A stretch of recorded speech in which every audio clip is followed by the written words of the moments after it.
Hello, and welcome to Message in the Middle with Marianne. We all know that life is hard, right? It's messy, it's unpredictable, but it can be wonderful all at the same time. My hope is that we can take a deep dive into self-development topics and explore life's lessons through book clubs, conversations, and interviews. And together, we can uncover the lessons that others have already learned to help us navigate this crazy, wonderful ride called life.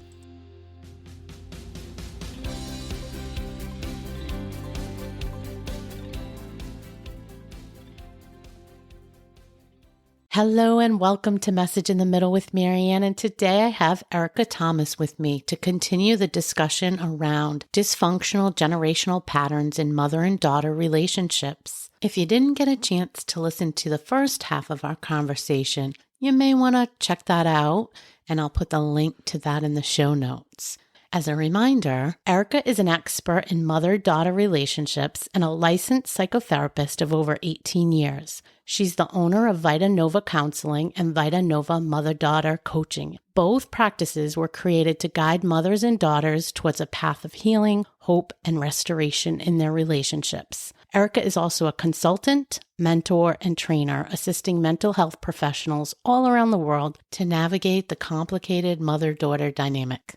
So for those of you that listened to the first part of this conversation, you'll remember that we left off talking about when we know better and we know more and we have more tools in our toolbox, we can do better.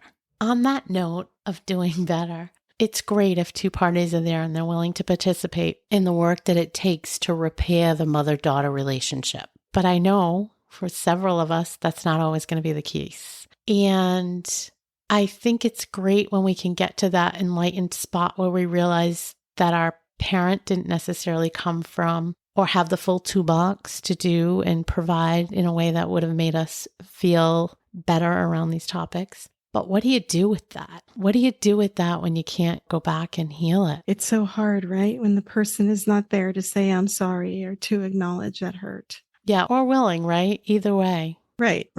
Are willing to do that. I think that this is where I think it's getting to that place that you have to radically accept this is what it is.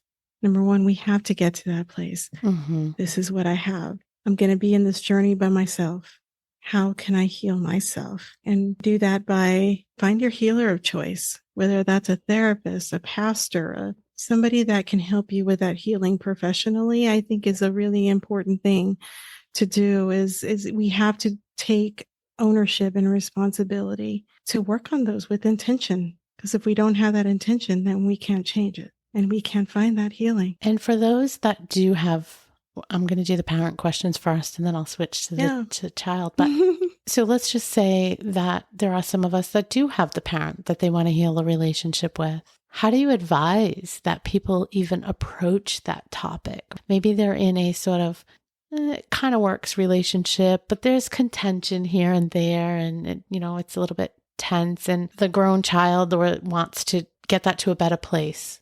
How do they start that conversation? When mothers and daughters come to me and they are willing to work together, they have already had the conversation. Hey, this is not going well. I really love you and I miss you and I want to connect with you and I'm not finding success in doing that with you. And this is hurting me.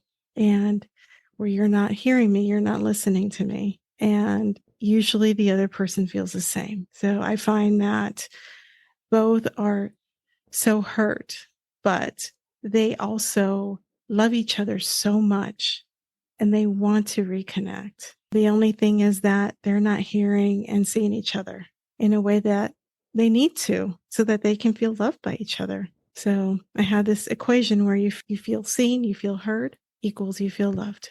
I think it's more so of gauging on whether your mother or daughter are open to that, but also, and if they are, then have that conversation. If they're not, what I would say, it's still worth having that conversation.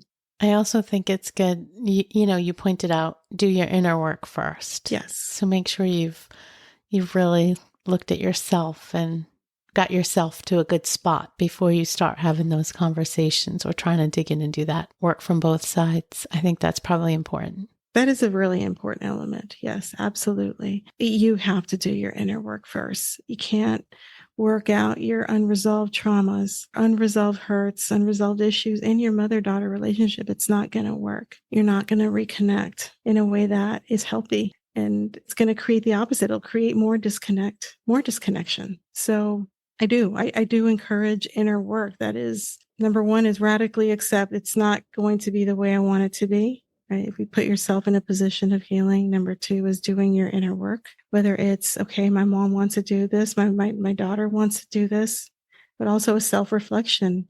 Am I ready to do this? Am I personally ready to do this? Have I worked through my stuff enough where I can weather the storm of mother-daughter coaching? So let's flip for a second. If you're the mother and you have a grown daughter, and let's say you know that there are things that you probably didn't do well, or you passed on some of these tendencies or patterns. How do you approach that? Similarly, saying, maybe you don't even need counseling. Maybe you have awareness and you just want to sort of acknowledge and move past. Like, is that just a conversation? Yeah. So mother-daughter coaching, that has two parts, right? It just, if you, working on there's two parts. There's the part of becoming aware of what generational patterns are present in your mother-daughter history. That is extremely important because from there you can really find out what is the root cause of your conflict. So you mentioned earlier, the root cause of the conflict is not what we're fighting about. It's not that, you said something off color or you said something offensive. It's what's the underlying current. So those are usually behind those dysfunctional generational patterns. Number two, and this is something that is important, is creating a sense of emotional safety. But the way to do that is talking about each other's emotional reality. And for those who are not familiar with the term emotional reality, factual reality is based on facts, your age, your occupation. Emotional reality is one subjective experience of the situation. And I think this is where mothers and daughters sometimes get stuck because they so want to prove a point, but they're doing that at the cost of not hearing and seeing the other person and understanding that we all have individual experiences of the situation. We may experience the same situation, but depending on what we go through, we're going to see that through that lens. So the idea is learning how to meet each other where they are at on an emotional level before they go on to discuss the facts. And usually, by the way, when you meet each other at that emotional level, all those points that you were trying to prove are right or wrong naturally end up ironing themselves out because you've created a sense of emotional safety with each other. If you don't have emotional safety, there's no trust. There's no respect. So you're not going to hear each other, see each other. And I've learned personally, it goes so far to be able to look at it from the other person's perspective. And whether that was your experience or not, to at least acknowledge that that could be a valid experience. Thanks for sharing that, because I think that's a really great perspective for people to keep in mind, not only if they're trying to work on their mother-daughter relationships, but really any relationship. I feel like the emotional security is so, so very important. All right, I want to switch gears again. Do you have any tips on setting boundaries? I guess it could go either way, and I'm not sure which way is easier or harder in my head. I think they both can be complex. But obviously, we all talk about setting boundaries, period, in life. But I think it's more complex in these types of relationships because of expectations, because of, the feelings, or the relationship is different than, say, with a friend or an acquaintance. So any good advice there for a way to set boundaries? When it comes to boundaries, boundaries is an interesting term because, number one, I think for us women, it is really hard to set boundaries. Sometimes I don't think we're necessarily allowed to have boundaries because we have to take care of this person. We got to do this. And sometimes they're hard for us to set with ourselves because that's just how we operate. So number one, I would say, first of all, being okay with the idea of establishing boundaries. And there are unhealthy boundaries and there are healthy boundaries. And healthy boundaries are usually values-based. We have to be clear with what our values are in life. What's important to us in our lives? And usually that's what informs not just our problem solving and decision making, but it does inform on what is okay and what's not okay for us. So I would say that's number one. Number two is learning self-compassion, learning self-acceptance, to be able to give yourself the grace to have those boundaries. When it comes to, mothers and daughters, I don't think it's any different from forming boundaries with anybody else. It really is not. It's a matter of figuring out what is right, what does feel right to you. Sometimes that is weird for us because it feels almost like a selfish notion. What feels right to me? But if you don't build boundaries on what feels right to me, you're continuing with some of those dysfunctional patterns that we discussed, and we end up losing ourselves. So I would say, first of all, is figure out what's okay with you. What are your values? Right? Know yourself, know your limitations. Right. And I think that mothers and daughters have a different idea of what's a boundary should be and should not be. And sometimes that's also a generational thing. Maybe what I think is an appropriate boundary, my mother, who is from a different generation, may not think is an appropriate boundary. Yes. So, but the idea of having a functional and a healthy mother-daughter relationship is understanding that a boundary is a boundary. And understanding that these boundaries need to be there in order to create that emotional safety, in order to create and nurture that connection with each other. If I form a boundary with my mother, and even though my mother may not like it, but she carries it out, ultimately she's saying, I love you enough to accept what you need. So we start making it about that person rather than about us. I think that's an important point. As well as you alluded to it, but didn't say it. I think one of the biggest things that I've learned, period, not just about mother-daughter, but giving yourself permission to make the boundaries. Again, I think you alluded to it. We don't often give ourselves the capability or the capacity to set those boundaries. I think we judge ourselves. We don't have compassion for ourselves, whatever. So I think giving ourselves permission and know that we need to do that is probably one of the key steps. Absolutely. Absolutely. I think it's a vital step for any healthy relationship. We have to have boundaries. That's important. Mm-hmm. What would you say or advise for a person that is still trying to get approval they may never get? Is this back to just realizing it is what it is and letting go of the dream of what you hoped it would be and realizing you're never going to get that sort of approval that you're looking for? Yeah, I think so. I think radically accepting, but also understanding too that the more you hang on to that dream or, that vision, the more you are preventing yourself from growth, from healing in a way that can allow you to live that truth, your truth. And, allow you to reach that potential you were meant to achieve. I think that we hold on sometimes so tight, not realizing that it is holding us back. So yes, understanding that you're holding on too tight and it may never happen, but you need to allow yourself to become the woman that you can be, that you want to be, even though your mother is not going to be there to cheer you on. Gotta live your truth. You got to live your truth. And even if you were to gain mother's approval, you got to ask yourself, what would that look like if I'm not living my truth? Yeah, I think that is one scenario, right? And obviously that would be uncomfortable. I think there's another scenario, and I'm thinking about a couple people in the group, and I think there's another truth where you might be living your best life. You might be doing everything sort of great by the book. Anybody would look at you and say you're an exemplary person in the community and doing everything quote unquote right, and maybe even have some pretty high achievements, but your mother doesn't necessarily recognize that. So again, you may still be hoping that mother eventually recognizes it and sees what everybody else sees, and feeling disappointed by the fact that she doesn't. And I think some people probably have to just realize, again, it's not going to happen, and that's okay. And that's okay. Right. And not only that, but honor the feelings that that causes. It's okay to feel sad about that. It's okay to feel angry about that. There is a grieving process that goes with it. It's a loss. It's the loss of a vision that you had for your mom to acknowledge your success and acknowledge your truth, but knowing that she never will. So really learning how to, again, doing this with the help of a therapist or your healer of choice, I think is extremely important.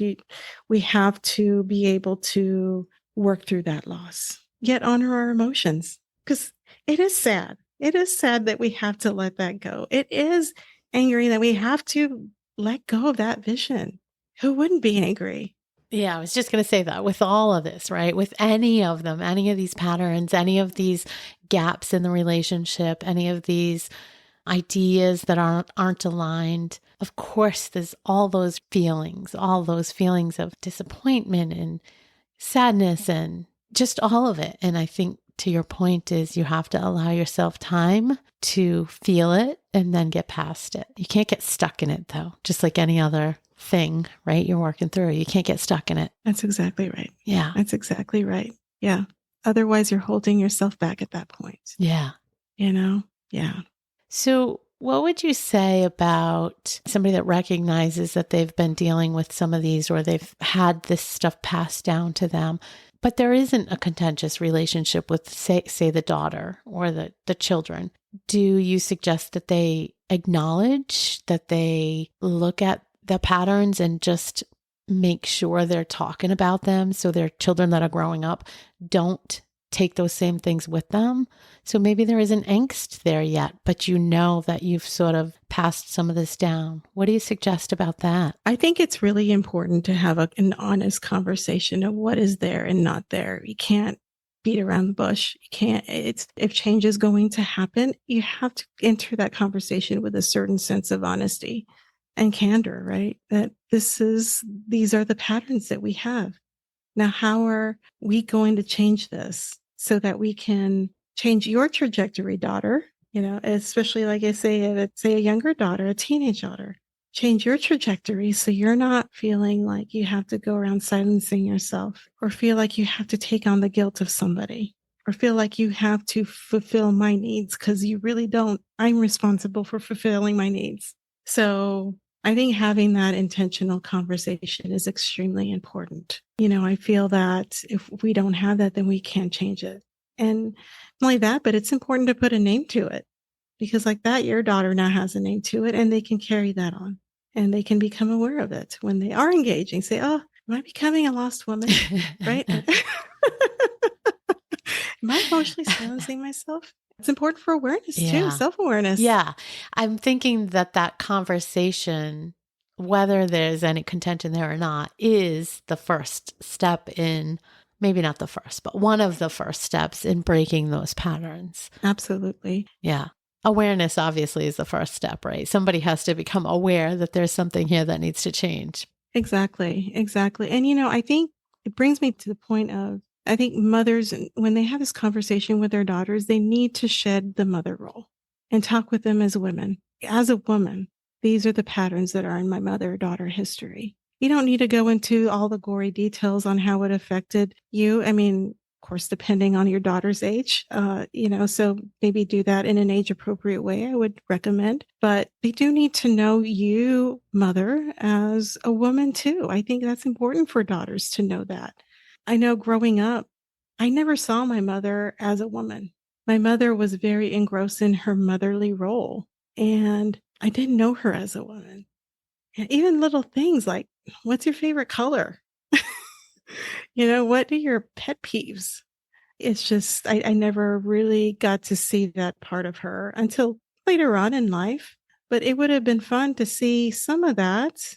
I would say fun, but I think it would have been helpful for me as a teenage girl to see her as a woman, because I think as we grow up, I think there's certain things that we go through as women that if we saw our mothers as women, it could also normalize it a little bit. I think that's an interesting perspective. It feels to me like that's something that is hard for most to see our parents as people. Yes. Not just our parents, right? Mm-hmm. I agree. I agree. And as, daughters get older, as they become adult daughters, the adult daughters actually want to connect with their mothers as women, woman to woman, but mothers have a hard time shedding the mother role. So being okay with shedding that mother role, knowing that you're in a place now where your 45-year-old daughter, and you're 65 or you're 75, you can connect on a woman to woman basis. There's nothing that your daughter has not seen, you know, that would be a shocker. Or maybe, and, there's things that maybe she hasn't that she doesn't know yet. And if, you would talk with her from a place of being a woman, you're offering some priceless nuggets of wisdom that she can use going forward. Is there anything you can suggest that works really well to help people sort of take that hat off and just assume a different role? As a woman, this is what I feel. This is what my experience was as a woman. And just outright naming it so that your daughter can see you as, okay, she's talking from a place of a woman, not from my mother, not as a mother. And I think just using that allows us to channel ourselves in a different way. It allows us to channel the woman inside us rather than leading with the parent and the mother role. And again, we have to do that in an age appropriate way, depending on, how old our children are. But I think it's important. I think it's important for our children to see us more than just mothers. It's important for us to see ourselves more than just mothers. We get lost in that role. I was just going to say that goes back to getting lost, right? It's easy to get lost in that role. And, when they leave home, it takes a certain time to recalibrate and enter a sense of self-discovery of where you are at that point. And yeah. But if you're able to also nurture that woman in you, not just the mother in you, that'll be a lot easier in that transition. So, but yeah, I would say number one, starting off with that. As a woman, this was my experience. We've sort of gone around lots of different paths and connections and topics. Is there anything that you think comes up a lot as a pattern that you either see or ways to help bridge problematic relationships that you want to share before we leave? Just want to make sure I'm giving you time if there's anything specific that jumps out as something we should leave people with. So I think that it's just really important. I think I'm going to just reiterate some of the things before we leave, just a few things. Really, the importance of accepting each other's emotional reality. I think that is a really important thing. It's hard for mothers because mothers want to be right, and it's hard for them to be vulnerable. And it's hard for sometimes, depending on your background, it's hard to say, I'm sorry, or it's hard to admit that you were wrong. So I think really the idea of accepting your daughter's or your mother's emotional reality, because that's really one of the main patterns that happens and why they butt heads, is they're trying to prove themselves right in the situation, usually from a place of, I didn't mean to hurt you. Right? It's, let me tell you why what I didn't mean to hurt you, or it wasn't intended to hurt you. But once we, get into that place, we've already lost connection with our daughters or our mothers. So the idea of letting that go, that is so hard. I know it's easier said than done, but letting go of being right and being able to accept your daughter or your mother's emotional reality. You may be two very, very different people with two very different opinions, but you know what? There's enough room in your relationship for those to exist. If you make room for those to exist, then you create room for connection. You create room for respect for each other's individualities, not only as individuals, but also as women. So I think that's really an important element, is really remembering that emotional reality is the way we see each other, feel seen and heard. That's important. I think the other one for me is accepting the reality of what it is. I'm thinking of somebody in particular who, it's almost like an uphill battle trying to change their parents' perception of things. And sometimes it just boils down to you can't change somebody else if they're not willing to change themselves or see something differently. And they may have, like you said, they came to it with a different toolbox, with limitations, they're just a whole different person. It really doesn't matter. They're not going to be who you want them to be or have your perception. And you just have to accept that instead of wasting the energy on trying to change that. Yes, Marianne, I agree. It's a hurtful proposition. It hurts a lot to even think about accepting that. And you have to let that go, because the mother-daughter relationship, it's an important one. Mothers mean a lot to their daughters and vice versa. But sometimes when they can't meet you where you're at and you hold on too tight, at that point, we're just holding ourselves back. And as much as it hurts, we have to learn how to accept the situation for what it is. Have your feelings, grieve it, cry it out. It's okay. But then you have to move forward. You have to figure out a way to move forward, because you're living your life for you, not for your mother. That's a great note to end on, because that is it. Live your life. Do what you can to bridge these relationships, but ultimately you have to be true to you. Exactly right.